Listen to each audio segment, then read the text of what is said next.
Shalom Bapak Ibu, Saudara kekasih di dalam Tuhan, umat GB Victory yang berkemenangan.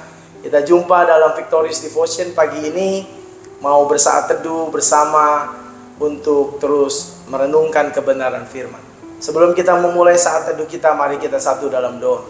Tuhan, kami bersyukur untuk kasih, untuk anugerah-Mu, untuk cinta-Mu yang terus Engkau limpahi bagi kami, sehingga kami ada pada pagi hari ini dengan sukacita, dengan penyertaan Tuhan yang kami percaya, karena Tuhan kami boleh ada.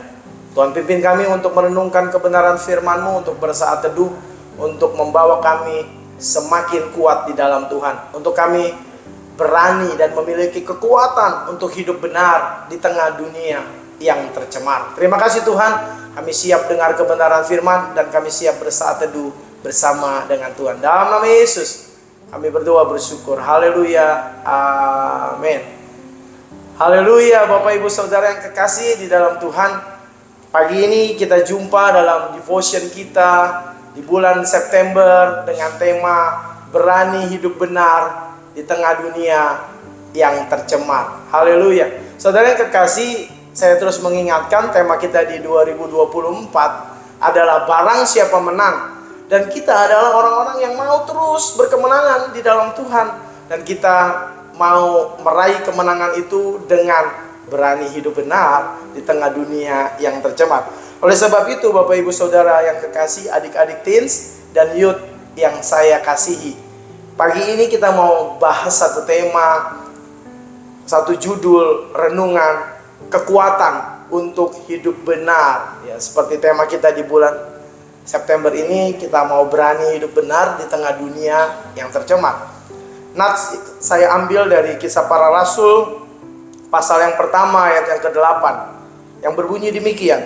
Tetapi kamu akan menerima kuasa kalau Roh Kudus turun ke atas kamu, dan kamu akan menjadi saksi-Ku di Yerusalem dan di seluruh Yudea dan Samaria dan sampai ke ujung bumi. Nats yang kedua, Galatia 5 ayat yang ke-16, demikian firman Tuhan. Maksudku ialah, hiduplah oleh Roh, maka kamu tidak akan menuruti keinginan daging. Bapak Ibu kekasih di dalam Tuhan, adik-adik teens, youth, dan teman-teman semua. Ya, sebagai orang percaya, kita diperhadapkan pada tantangan kehidupan yang Tuhan mau kita ada di dalam kehendaknya Tuhan. Tetapi tidak bisa dipungkiri bahwa dunia ini, seperti tema kita di bulan September, sudah tercemar. Dunia ini sudah memiliki kerusakan-kerusakan di dalamnya. Oleh sebab itu, ada janji bahwa kita akan menerima kuasa kalau kita hidup benar, kalau kita hidup dipimpin oleh Roh-Nya yang kudus. Dalam Kisah Rasul tadi pasal yang pertama ayat yang ke-8 berkata, Yesus berkata kepada murid-muridnya, tetapi kamu akan menerima kuasa. Pagi ini saya mengingatkan dalam devotion ini, tetapi Bapak Ibu Saudara dan saya akan menerima kuasa kalau Roh Kudus turun di atas kita. Dan di Galatia tadi dikatakan bahwa hiduplah oleh Roh, maka kamu akan hidup oleh Roh, dan kita terhindar daripada keinginan daging.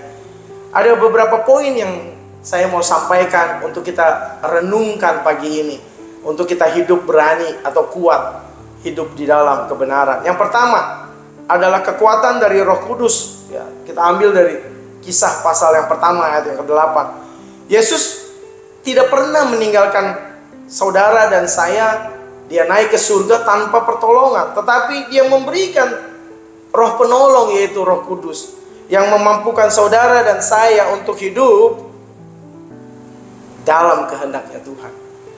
Roh Kudus memberikan kita kuasa untuk kita mampu hidup dalam kebenaran. Roh Kudus memberikan kuasa untuk kita mampu hidup menjadi saksi. Bukan hanya sekedar bersaksi dari kata-kata, tetapi hidup yang menjadi kesaksian bagi bangsa-bangsa, bagi orang-orang di sekeliling kita. Tetapi Roh Kudus juga memberikan kita kuasa untuk kita bisa mengatasi dosa, kelemahan, memberikan kita kekuatan untuk memberikan kita kemampuan untuk mengatasi dosa dan kelemahan.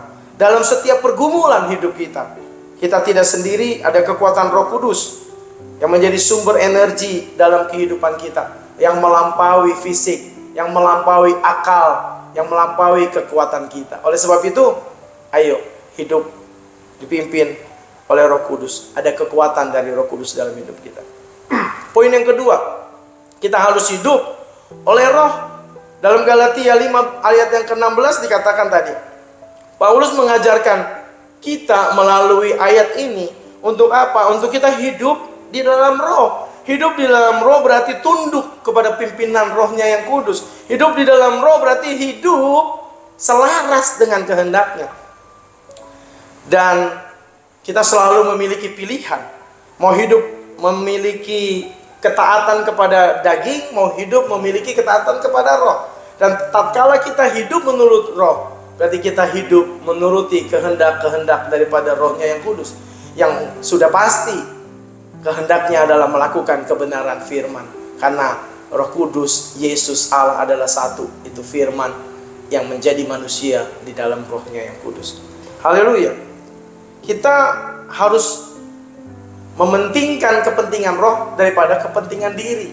Mementingkan keinginan Roh daripada keinginan daging. Keinginan daging yang seperti apa? Egosentris, keserakahan, iri hati, hidup dipenuhi dengan kebencian, hidup dipenuhi dengan sesuatu yang negatif, pikiran yang overthinking dan lain sebagainya.